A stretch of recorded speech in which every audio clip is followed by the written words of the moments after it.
what is the difference nowadays when you present yourself in front of a camera or a smartphone? I think in the past, the only times you're on camera was something like television, and I think it was a lot more formal. What's changed for me is now with social media, everybody's creating video, and people are creating video in a style that's much more informal, and I think they expect that now.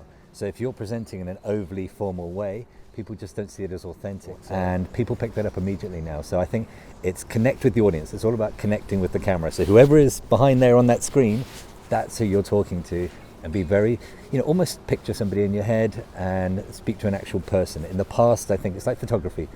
Pictures used to be a lot more formal. Now pictures are more relaxed. It's the same thing with presentation style. And is this authentic then, with this Irish wind blowing through my hair? Yeah, well, if it was raining, it'd be more authentic. But but that's the thing. I mean, if we're having a conversation, if we had lots of lights here and a big camera crew, we'd immediately all get very kind of hello. Let's be very formal. But generally, I think the devices are smaller and more personal, and that's the style you have to present. I think there's a level between there's very polished and there's decent, good enough, clean.